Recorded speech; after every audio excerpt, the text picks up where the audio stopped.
Fala galera, hoje a gente vai dar continuidade ao conteúdo de termodinâmica, a primeira parte de gases. E pessoal, eu deixei aqui na descrição do vídeo um material de apoio para que vocês estudem aí, possam fazer um resumo da teoria, além também de ter deixado exercícios e a resolução deles para facilitar a vida de vocês, beleza?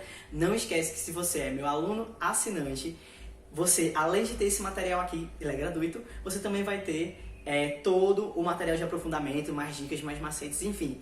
Vai lá na plataforma que também vou deixar o link aqui na descrição, beleza? Simbora que hoje a gente vai ver a equação de Clapeyron. Bora? Então galera, bora lá falar da equação de Clapeyron. E pessoal, a gente viu que o gás ele é proporcional à pressão, volume e temperatura. Foi isso? Então pessoal, vamos lá, vamos desenvolver isso aqui. Do que é composto um gás, né? Um gás ele é composto de partículas, beleza? E eu preciso de uma constante que diga para mim que ele é um gás. A gente sabe que na física, né, existe constante para tudo, para a gente saber que tipo de matéria que a gente está lidando, certo? Então, pessoal, essas partículas, quem já viu lá em química, essas partículas, esse número de partículas a gente mede em mol, né? É como se fosse dúzia, certo? Então a gente aqui mede em mols a quantidade de partículas, de átomos, de moléculas de um determinado corpo, beleza? Então, pessoal, o gás ele vai ser composto por um certo número de mols, né, número de partículas, e vai ter uma constante que a gente chama aqui de R. A gente chama de R justamente essa constante que vai trazer para a gente dizendo que é um gás, que a gente chama ela de constante universal dos gases, beleza? Então, o número de mols vezes R, ou seja, o gás, isso aqui nada mais é do que o próprio gás, beleza? É proporcional a quem? A pressão, volume e temperatura. Tranquilo? Essa constante aqui, gente, essa constante ela pode vir de duas formas. A questão vai dar para você, porque é uma constante, certo? Você não tem que decorar. Ela pode vir 0,082 atm litro por mol Kelvin, ou ela pode vir como 8,31 joule por mol Kelvin. Beleza? Por que ela pode vir dessas duas formas? Porque eu já falei para vocês que a gente pode trabalhar, né, com a pressão e o volume com diferentes unidades medidas. Então, esse aqui, 0,82, é justamente para trabalhar ATM, né, em pressão ATM, e litros para volume. Esse joule aqui é justamente quando a gente for trabalhar na unidade de sistema internacional, Pascal e metro cúbico, certo? Então, a questão ela vai te dar uma dessas duas e vai estar estipulando qual é a unidade de medida que ela vai estar trabalhando. Lembrando que a temperatura sempre é Kelvin, beleza? E mol é mol. Tranquilo? Vamos lá. Se a gente pegar isso aqui e fizer uma regrinha de 3, ó, vamos vir para cá. A gente vai ter NR, que é o gás, proporcional à pressão, volume e temperatura. Se a gente fizer uma regrinha de 3, a gente sabe quando não existe nada, é porque tem 1, beleza? Então, PV vezes 1, a gente vai ter PV. NR vezes T, NRT. Né? O famoso PV-NRT, que é a equação de Clapeyron, certo? Que ele diz que pressão e volume são proporcionais iguais ao número de mols, a constante e a temperatura. Ou simplesmente, se você voltar a temperatura aqui para baixo, né? Como estava aqui antes, pressão, volume e temperatura são proporcionais ao número de mols e a constante gasosa. Beleza? Você também pode trabalhar isso aqui de outra forma.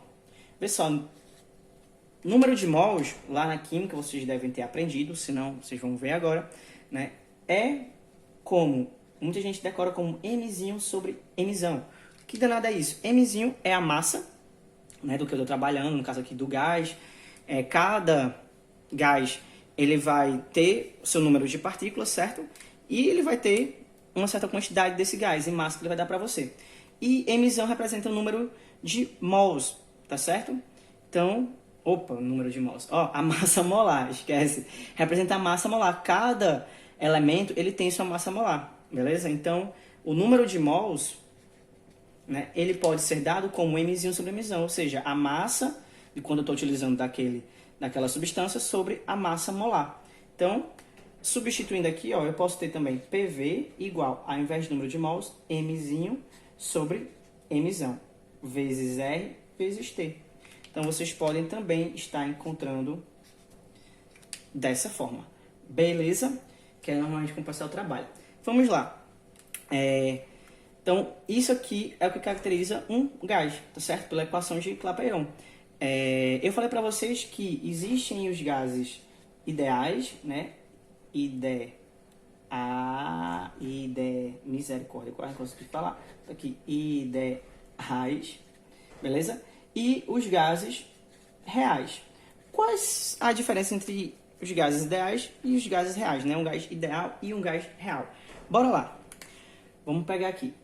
Quando a gente colocar o nosso gás dentro de um recipiente, né? Lembra que a gente está estudando ele dentro de um recipiente? A gente tem essas partículas aqui. O que acontece? Essas partículas elas vão estar se movimentando, beleza? Elas vão estar se movimentando. Então, vê só. Essas partículas, quando elas batem, certo? Vou pegar aqui uma. Quando elas batem, né, elas vão ter uma certa colisão nessas paredes. E até entre elas vão estar se batendo. A gente diz que no gás ideal, no gás perfeito, a gente considera essa colisão como uma colisão perfeitamente elástica, ou seja, ela bate de uma forma perfeita ali, né? A elasticidade dela é perfeita. E a gente também diz que ao essas moléculas, essas partículas se chocarem umas nas outras, elas não interagem entre si, tá certo? Então elas batem, tá certo? E não tem nenhuma interação uma com a outra, tá bom? Então a gente diz que elas têm colisões perfeitamente elásticas e não existem interações entre as partículas. Além disso, a gente também não considera a dimensão dessa partícula, tá certo? Porque ela é muito pequena e tal, então a gente prefere não trabalhar com ela, beleza? Na realidade, é óbvio que tudo isso existe, né? É claro que a colisão não vai ser perfeita, é claro que elas vão interagir com as outras, beleza? Claro que isso aqui tem uma dimensão, cada moléculazinha, cada partícula, cada tipo de partícula vai ter um certo tamanho, mas no gás ideal a gente considera tudo perfeito, maravilhoso, beleza? A gente não considera essas peculiaridades, beleza? E quando é que um gás real, que a maioria dos gases, grande parte dos gases, eles se comportam de forma similar aos gases ideais. Porém, quais são as condições para que a gente tenha um gás real, né, se comportando de forma de um gás ideal, certo? O que a gente precisa ter? O gás real ele vai se comportar como um gás ideal quando ele tiver a alta temperatura e baixa pressão. Velho, nem os gases gostam de ser pressionados, tá? Nem os gases.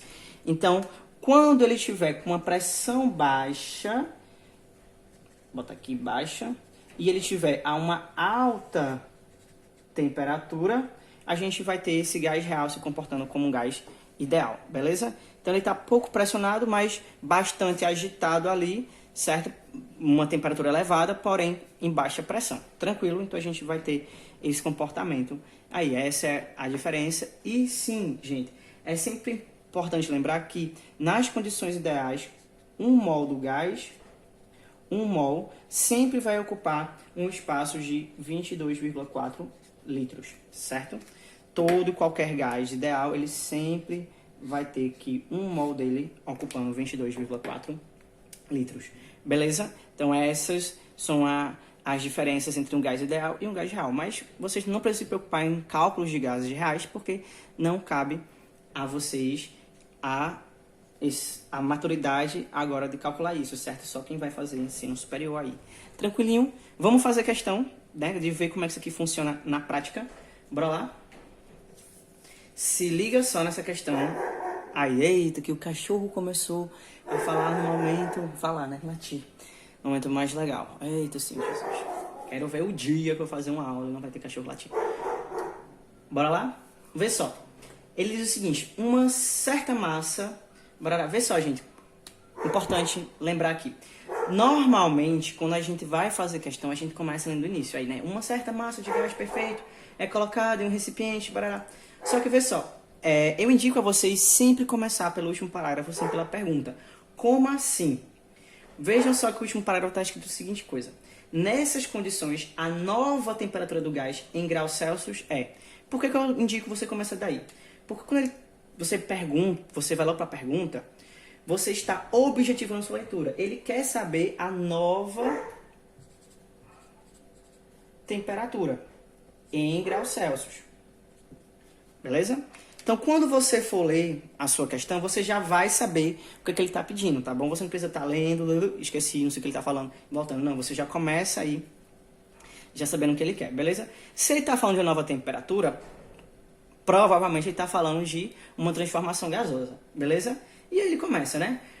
Uma certa massa de gás perfeito é colocada em um recipiente, ocupando volume de 4 litros. Então, vamos anotar as informações. Volume de 4 litros. Sob pressão atmosférica de 3. Pressão de 3,3 atmosferas. E temperatura de 27 graus Celsius.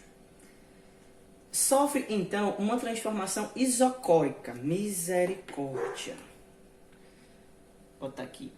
Isocórica. Vou mudar isso aqui, né? Isocórica, e sua pressão passa a 5 atm. Então agora a gente tem uma pressão de 5 atmosferas. E ele vem com a pergunta, qual é a nova temperatura? Gente, se liga. O que é uma transformação isocórica? A gente falou de isotérmica, isovolométrica e isobárica. Velho, ele é um filho da mãe mesmo. Isocórica é outro termo que a gente utiliza para chamar de isovolumétrica. Beleza? É outro termozinho. Ou ele também pode vir como isométrica, tá? Medidas.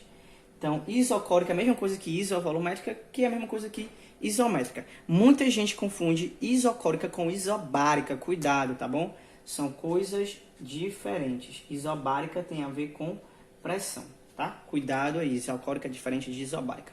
Então, vê só. Eu falei para vocês que o gás que eu tenho antes tem que ser igual ao gás depois. O gás de antes tem que ser igual ao depois. E do que é regido o gás? Pressão, volume e temperatura tem que ser igual a pressão, volume e temperatura depois. Que vocês chamam isso de PVT e pó-Votó, né? Muita gente chama de PVT e pó-Votó. Então, se é isocórica, gente, o volume que eu tenho antes vai ser igual ao volume que eu tenho depois. Vai sobrar apenas pressão e temperatura. Então, bora fazer aí a questão. Só que a gente tem um detalhe, ó. A temperatura está em graus Celsius. Atenção aqui, ó. E eu tenho que transformar em quê? Em Kelvin. Tá? Ah, Arthur, mas ele está pedindo já em graus Celsius, certo? Mas a gente não pode trabalhar com ela em Kelvin. Desculpa, em Celsius. Tem que estar sempre em Kelvin, tá certo? Sempre, sempre, sempre, sempre. Então, vamos lá. A pressão é 3 inicialmente e a temperatura. Como é que a gente passa, hein? Quem é que lembra aí? Temperatura de Celsius mais 273 vai dar a temperatura em Kelvin.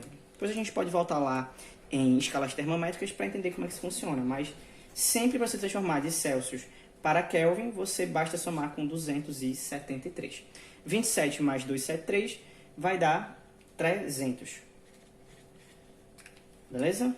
Tem que atentar isso aí. Igual a pressão posterior, que é de 5, sobre a temperatura nova que ele quer saber. Beleza? Então, vamos fazer aqui uma regrinha de 3. Gente, que maravilha. Olha só. Vou cortar esse 3, simplificar, né? Com esse 300. Vai ficar a mesma coisa que 1 sobre 100. Igual a 5 sobre T. Jogando aqui. Chucu, chucu. A gente vai ter a temperatura sendo igual a 500. 500 o quê? Kelvin, certo? Ele pediu em graus Celsius. Então, se para ir de Celsius para Kelvin a gente soma 273, o contrário a gente subtrai, tá? 500 menos 273 vai dar aí 227 graus Celsius. Beleza? Letra B. De beijo na boca da questão. Tranquilo? Tranquilozinho. Então, vejam que basta você fazer essas relações. Beleza? Simbora aí para a próxima questão. A questão diz o seguinte: nesse novo estado de temperatura, a temperatura do gás em graus Celsius vale, né? Então ele quer saber, ó, nesse novo estado, a temperatura do gás. Ele quer saber a temperatura nova também em graus Celsius. Beleza? Dado uma massa de gás perfeito, está contida em um recipiente de capacidade de 12 litros. Então já sabemos que o volume é de 12 litros. Sob a pressão de 4 atm. Pressão 4 atm. E temperatura 27 graus Celsius. Temperatura 27 graus Celsius. Já bota um alerta aqui que tem que somar com 273 para passar para Kelvin. Beleza? Ao sofrer uma transformação isocórica, olha, gente, isocórica.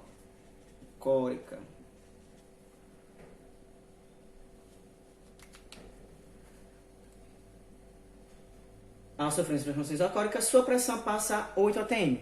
Então, mais uma vez, isocórica, né? Uma palavrinha que ele utiliza aí para bugar as pessoas, né? Bugar as pessoas, isocoricamente coisa que isovolumétrica, beleza? Então, do mesmo jeito, é a mesma coisa que a outra, tranquilo? Então a gente vai ter agora o gás de antes igual ao gás depois, volume de antes, pressão, volume e temperatura de antes tem que ser igual a pressão, volume e temperatura depois. PVT por Voton. Beleza? Pressão 4, o volume 12, temperatura 300. Igual a pressão posterior, ele diz pra gente que foi de 8 atm. Né? Vou botar aqui. Pressão nova de 8 atm. Então, 8.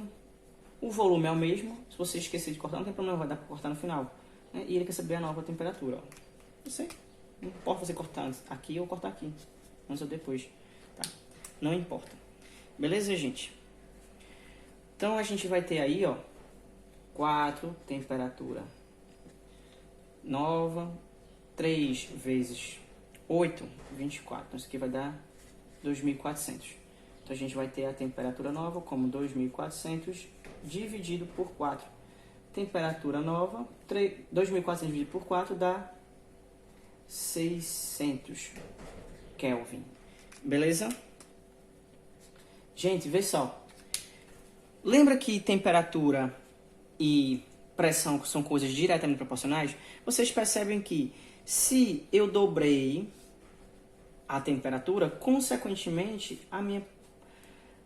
se eu dobrei a minha pressão, consequentemente a minha temperatura também vai dobrar, certo? Você não precisa nem calcular, você consegue ter essas malícias mais rápido, beleza? E aí você agora precisa transformar isso aqui para Celsius. Então basta subtrair de 273. A gente tendo aí como resposta 327 graus Celsius. Beleza? Tranquilidade. Então vejam que não tem muito o que fazer não. Vamos fazer essa nova questão aqui. Diz o seguinte: a pressão exercida pelo gás então ele quer saber qual é a pressão do gás, certo?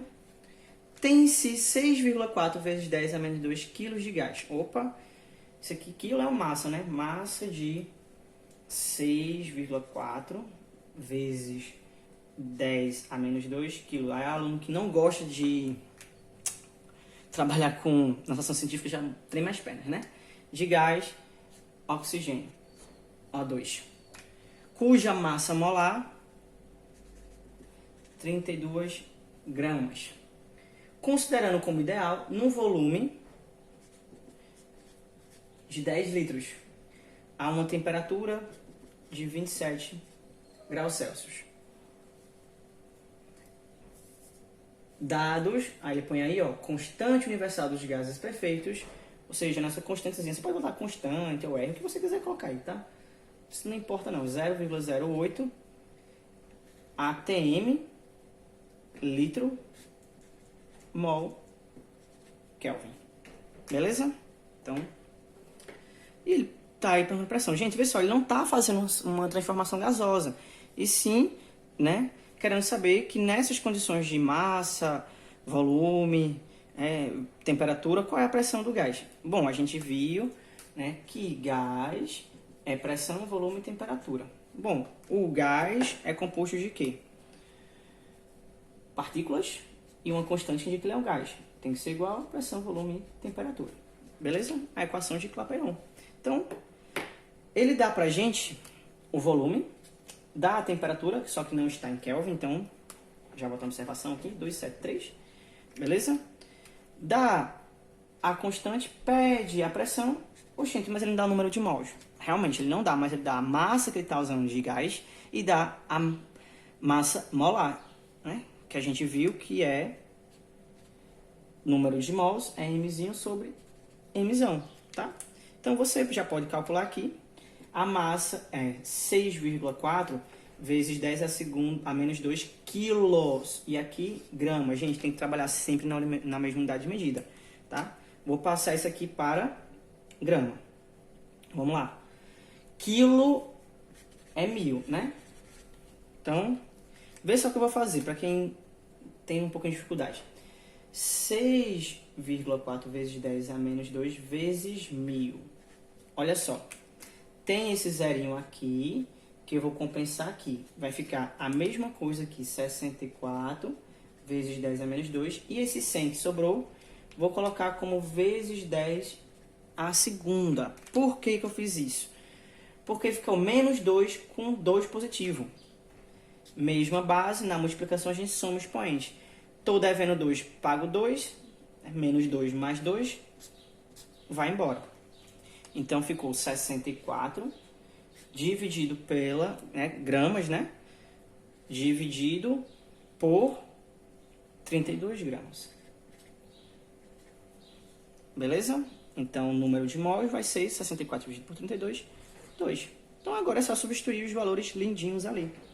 A gente vai ter 2 mols vezes a constante 0,08 igual à pressão, que é justamente o que ele quer saber, vezes o volume, litro, e na constante está em litro, né? Tem que estar atento a isso aí, certo? Tem que estar tudo na mesma unidade de medida.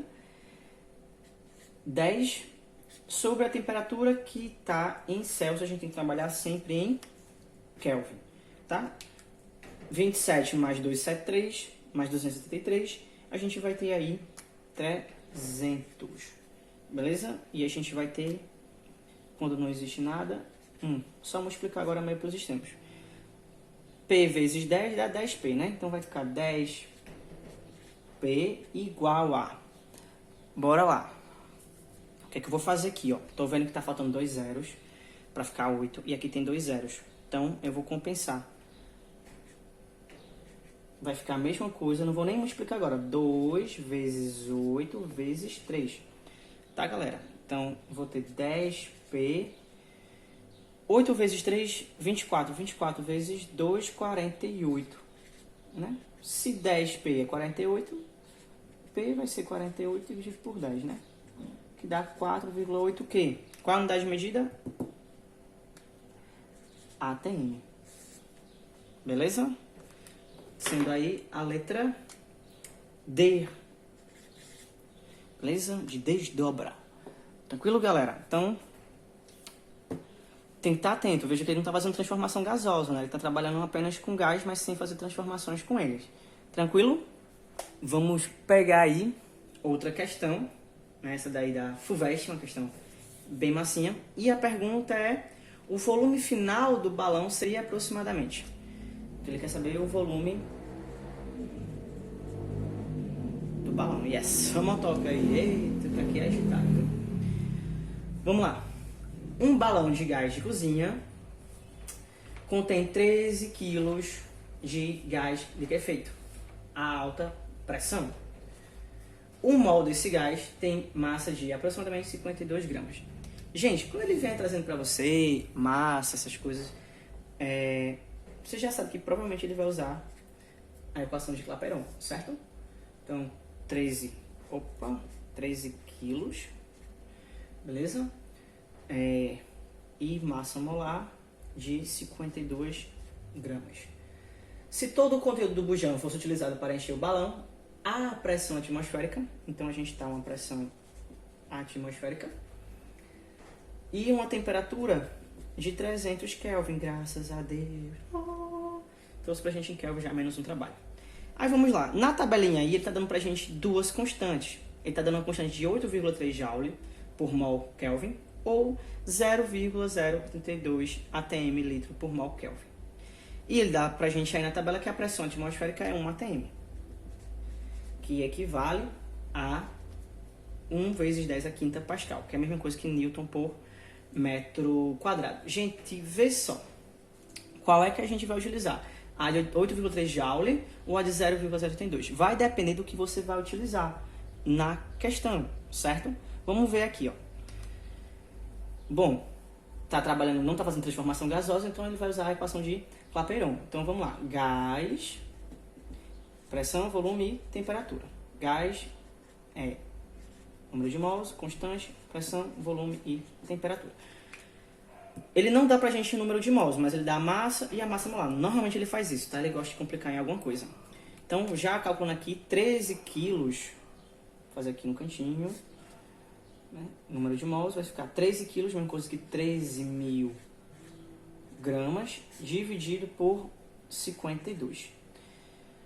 13.000 dividido por 52, isso vai dar 250 mols. Já vou botar gramas aqui, beleza? 250 vezes. Qual a constante que eu vou utilizar? Vê só, eu vou trabalhar em ATM, tá? Eu não vou trabalhar em Pascal. Se você for trabalhar com Pascal, que é 10 a quinta, você vai ter que utilizar 8,3 joules, certo? Então vai depender da unidade de medida que você vai trabalhar. Eu vou trabalhar com um ATM, então a constante que eu vou utilizar vai ser essa que utiliza ATM aí, que é 0,082 ATM, né? Litro, vejam que vai estar em litro o meu volume no final, sobre mol Kelvin, tá? Então, a constante que eu vou usar é essa, 0,082, igual a pressão vai ser a atmosférica, que é 1, tá? Se você fosse usar outra constante, teria que colocar 10 a quinta, pelo amor de Deus, cuidado com isso. O volume é o que ele quer saber e a temperatura, graças a Deus, já está em Kelvin, que é 300. Fazendo agora o meio pelos extremos. Tchuc, tchuc. Volume vai ser... Senhor Jesus. Vamos lá, né? O que eu vou fazer aqui, ó? Esse 0 do 250, eu já vou compensar dando uma casa, vai ficar 0,82. E já vou, ó, esses dois aqui, andar essas duas casas aqui. Vai ficar a mesma coisa aqui. 25 vezes 82 vezes 3. Beleza? Então, o volume vai ficar 25 vezes 3 dá 75. 75 vezes 82 vai dar 6.150 litros. Como é que sabe que é litro, Arthur? Porque na unidade de medida que eu usei da constante está em litros. A pergunta quer o volume em metro cúbico. Velho, mesmo que você não soubesse, mesmo que ele não desse aí na questão que 1 metro cúbico é 1.000 litros, pô, pelas alternativas você já sabe que é a letra B, né? Então isso aqui, se 1 metro cúbico é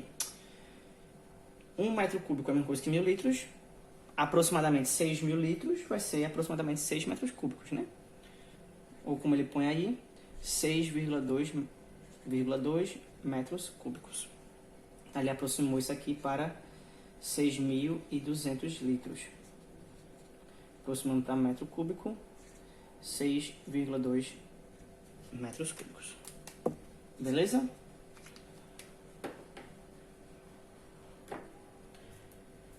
Bora aí fazer outra questão. Bora, gente, fazer outra questão aí. Pessoal, essa questão que eu vou trazer para vocês é uma questão, né, lá do meu material, certo? Que eu deixei para o pessoal fazer, mas eu vou dar um spoiler aqui para vocês, porque é muito importante a gente entender como é que possivelmente pode vir, né, as questões, que eu chamo aí para os alunos de PQP, né? Possível questão de prova. Vamos lá. Essa questão aí, ela diz o seguinte, né? Ele quer saber, considerando o oxigênio como gás ideal, qual é a sua pressão dentro do cilindro nesse novo ambiente? Vê só, a gente sabe que as questões do Enem, elas são questões bastante contextualizadas, que elas exigem toda a interpretação, e essa questão ela pode vir muito bem modificada, né, com um contexto que a gente está aí do coronavírus, né, da nova doença, a Covid-19. E aí ele pode vir com um texto robusto, aquela coisa maravilhosa. Exemplo, né? Ele pode começar assim: os hospitais do departamento de Bergamo, Lombardia, na Itália, a região mais afetada, com mais de 6.000 casos, ficaram superlotados e sofreram com a falta alarmante de cilindros de oxigênio. Sendo assim, a polícia de Bergamo, cidade do norte da Itália, particularmente afetada pelo novo coronavírus, decidiu ajudar os doentes da Covid-19, redistribuindo cilindros de oxigênio daqueles que não sobreviveram.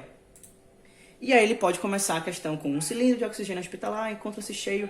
Vê só, por que eu estou trazendo isso para vocês? Porque isso é a cara do Enem, tá? O Enem, ele vai trazer aquele início, aquela coisa assim absurda que o aluno vai achar, meu Deus, isso é biologia, isso é atualidade, isso é... Né? O aluno fica desesperado. Então, é muito importante vocês estarem preparados para esse tipo de questão, que vai vir um contexto enorme, mas, na verdade, ele vai pedir uma coisa simples. Por exemplo, a pergunta que ele quer aí é, considerando o oxigênio como um gás ideal, qual é a sua pressão dentro do cilindro no novo ambiente? Então, vê só, quando a gente estipula, né, a gente objetiva já o que ele quer, que no caso é a nova pressão, né, isso a gente já fica ligado aí, ó, então isso aí provavelmente já é transformação gasosa. E se você começar lendo lá do início, que ele vai vir com um contexto, aquela coisa toda, você pode se apavorar. Então, né, a gente tem que estar ligado nisso aí, que é uma PQP, é uma possível questão de prova, você possivelmente vai encontrar um contexto desse, mas não se assuste, tá? No final vai estar tudo enxuto para você resolver. Então, bora lá, pegar a parte que importa, que diz um cilindro de oxigênio hospitalar encontra-se cheio, armazenando 8 litros de oxigênio. Então, a gente tem aí um cilindro, né, o volume sendo 8 litros, e vai estar a uma temperatura de 300 Kelvin, que ele põe pra gente, né? Aproximadamente 27 graus Celsius. Beleza? Mas tá em Kelvin já, graças a Deus. A pressão do oxigênio dentro do cilindro é 200 bar.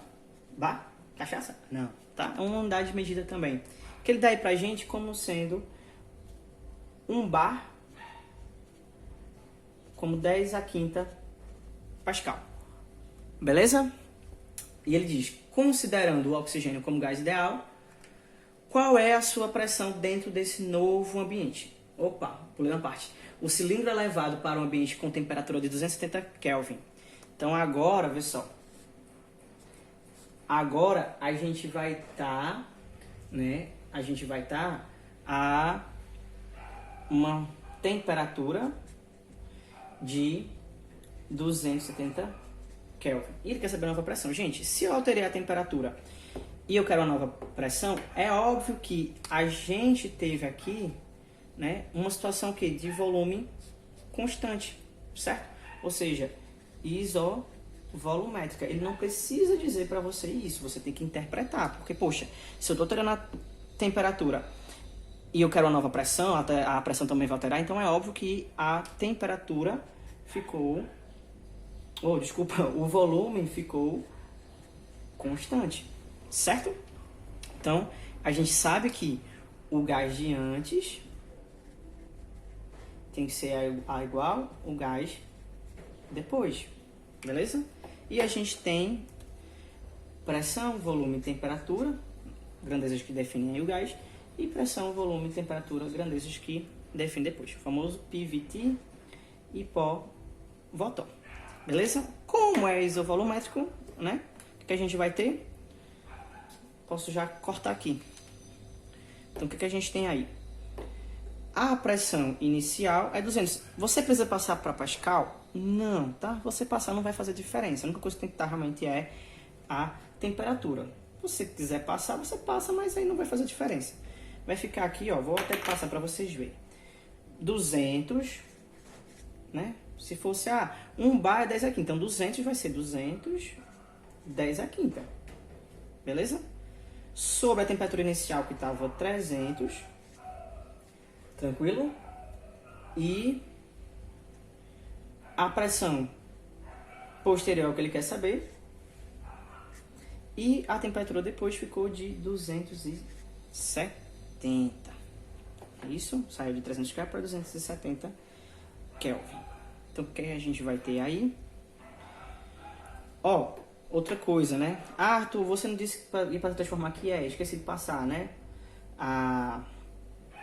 Essa pressão, porque ela vai ser descoberta depois, tá certo?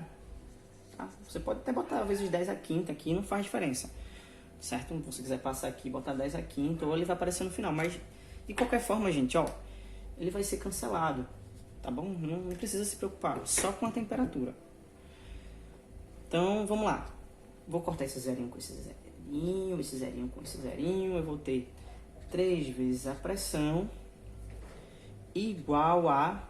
Eu não vou multiplicar, tá certo? Eu vou botar 2 vezes 270. Por quê? Porque quando eu fizer isso aqui, ó, pressão vai ficar 2 vezes 270 dividido por 3. Olha só a malícia aqui. Pra você não perder tempo. 27 dividido por 3 é 9, né? Então, o que a gente tem aqui, ó? Vou passar para cá. Pressão igual a 2 vezes 27 dividido por 9, ou 270 dividido... Desculpa, 270 dividido por 3, 90. Então, a gente vai ter agora a pressão como 2 vezes 90, 180. Beleza? 180 bar. Se você não tivesse colocado esse 10 a quinta, se você tivesse deixado só esse aqui, no final você não precisaria multiplicar. Ele ficaria aqui, ó, 10 a quinta. Você não teria cortado ele. Ia ficar 180 vezes 10 a quinta. Beleza? Aqui, transformando de Pascal para bar, é só você tirar ele, certo? Não faz diferença não. Bom, isso aqui é irrelevante, certo? Só para confundir você mesmo. Belezinha? Então, questãozinha aí, cara do Enem, velho. Cara do Enem. Gente, bora lá. Outra questão aí que é a cara do Enem, tá? Você sabe que o Enem adora contextos, ama contextos. Essa questão aí, ó, que diz o seguinte. Com base nessas informações, é correto afirmar que... Correto, certo? Aí ele diz, os rótulos das latas de aerosol advertem para o fato de que elas não devem ser incineradas. Ou seja, tacada a fogo, né? Pois podem explodir. Mesmo quando elas parecem estar vazias, uma pequena quantidade de gás permanece no seu interior. Então, bora lá analisar isso aqui. O que ele está pedindo aí? Vamos, gente, analisar isso aqui, né? Isso aqui é uma latinha de desodorante, certo? Você pega seu desodorante aí, você vai ver. Vou até pegar o meu ali.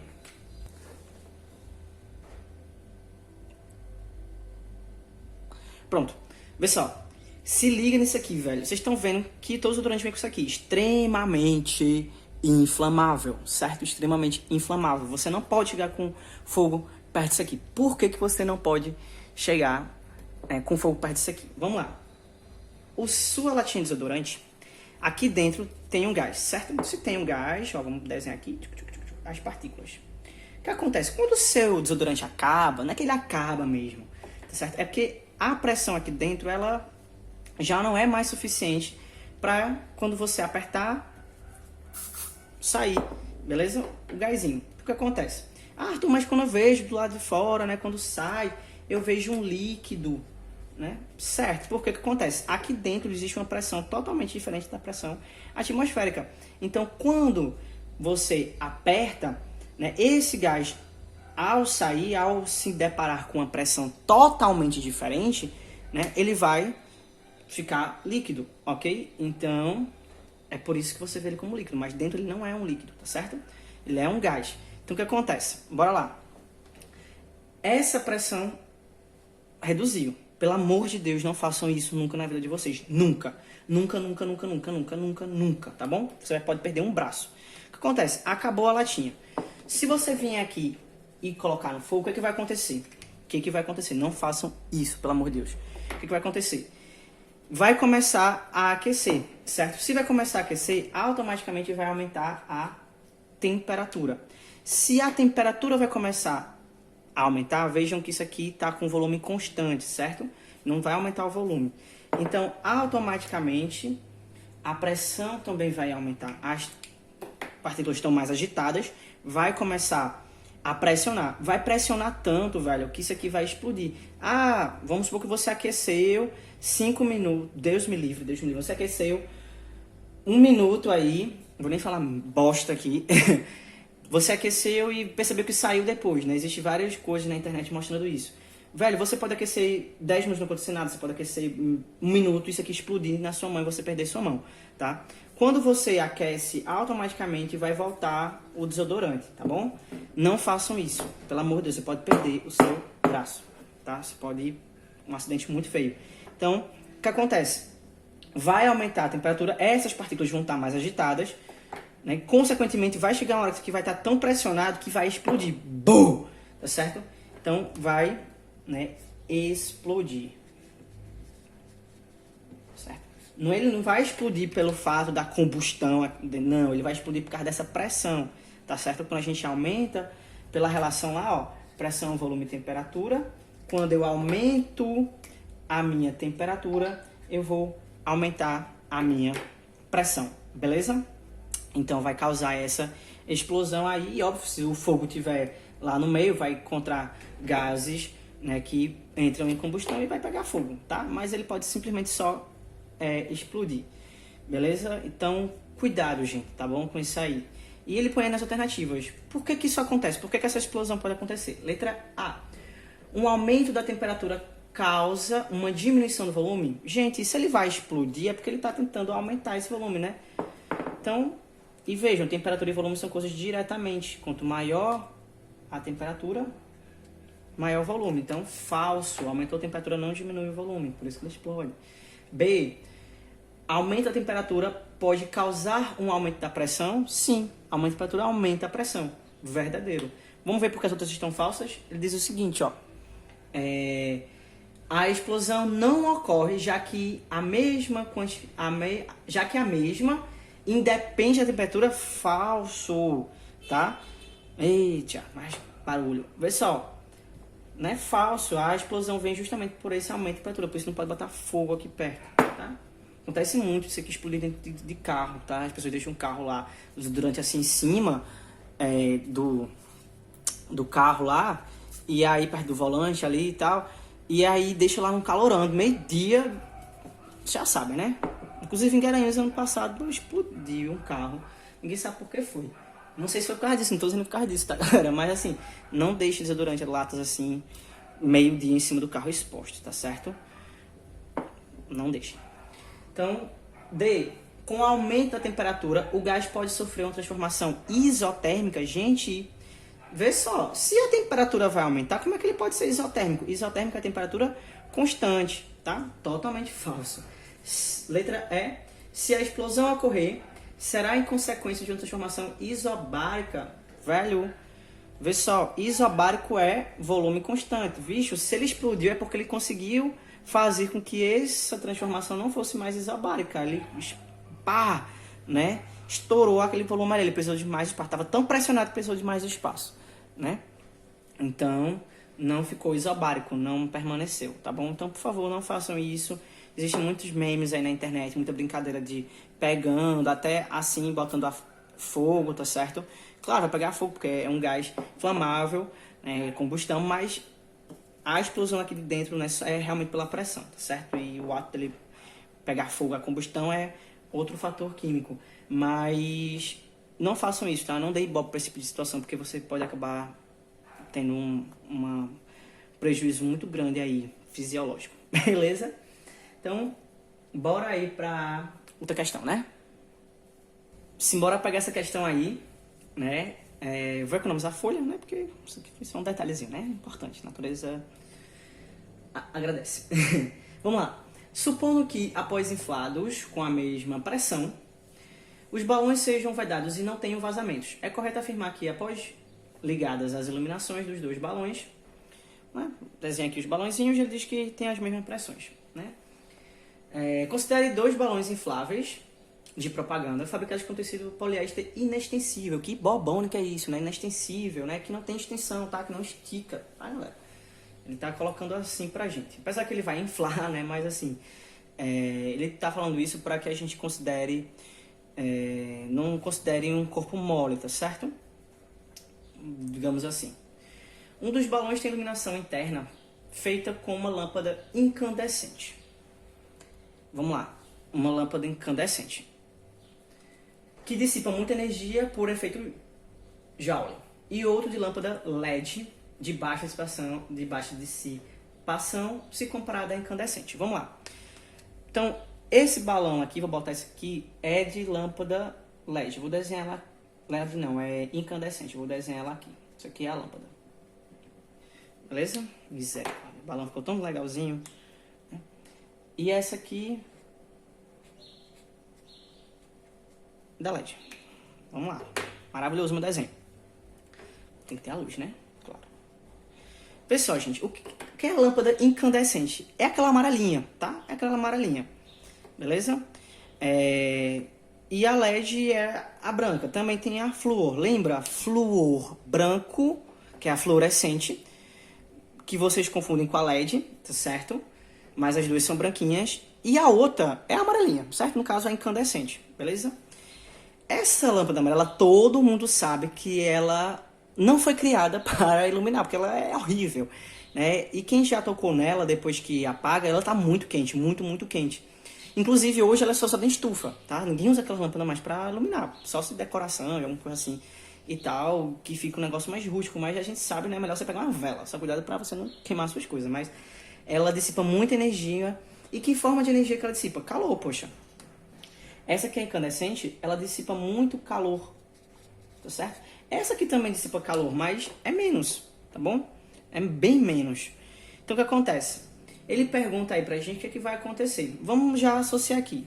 Se essa lâmpada incandescente ela liberar muito calor, né? É óbvio que ao liberar muito calor, ao aquecer demais, vai aumentar muito a temperatura, né? Vai aumentar mais a temperatura em relação a essa. Se vai aumentar mais a temperatura, a gente já sabe que vai aumentar também a pressão. Eu sei que o balão não vai oferecer nada, não vai variar nada em volume, porque ele chama de inextensível, certo? Então, o volume aí vai ficar constante, certo? Isovolumétrico. Vejam que eles gostam muito de trabalhar com isovolumétrico. Então, o que acontece? Essa aqui vai ter uma temperatura bem maior e, consequentemente, uma pressão maior do que essa daqui. Não é que essa aqui não vai ter. Ela vai ter, sim, um certo calor, mas um calor um pouquinho mais baixo, tá bom? Comparado com essa daqui. Nem se compara, né? O aquecimento dessa com essa. Tanto é que você percebe isso na sua conta de energia. Se você usar essas lâmpadas amarelinhas, sua energia vai vir lá em cima, tá bom? Então, ele pergunta aí, letra A. O balão com lâmpada incandescente terá sua pressão interna menor do que a de LED? Falso, né? Se ele vai ter mais calor, se a incandescente vai ter mais calor, vai ter mais temperatura e, consequentemente, mais pressão, porque a gente sabe que, né, as relações aqui de quanto maior a temperatura, maior a pressão, beleza? B. As temperaturas nos balões se manterão iguais, tendo em vista que as pressões iniciais eram idênticas. Velho, pessoal, apesar da pressão inicial ser idêntica, né, isso era inicialmente, depois acontece esse processo aqui. Então, vai alterar também a pressão, tá bom? Falso. C. O balão com a lâmpada incandescente terá sua temperatura interna menor do que a balão de LED. Falso. Bicho, ela aquece mais, então temperatura maior. Falso. Letra D. O balão com a lâmpada incandescente terá sua pressão interna maior que a do balão LED. Verdadeiro, certo? Se eu vou ter a temperatura maior, consequentemente eu vou ter também a pressão maior. Letra D. aí a alternativa de desdobra. Uma PQP aí lindíssima pro Enem, porque você veja, começa a falar de balões que mistura com luz, que mistura com calor. Então o Enem gosta dessas coisas, tá? Vejam que é muito importante a gente, acima de tudo, interpretar o contexto. Desenhe tudo. Física é desenhar. Nem que seja horrível como eu aqui, né? Mentira, desenho bem pra caramba. Mas, velho, interprete as situações, interpretem os contextos, beleza? Boa sorte aí na resolução das questões, vai dar certo e simbora, galera. Se você gostou da resolução, você gostou da forma de explicar, velho, compartilha aí. Se você não gostou, ajuda pelo menos, tá bom? Ajuda, a gente tá precisando, beleza? Então, valeu, galera, e até a próxima aula. Tchau, tchau.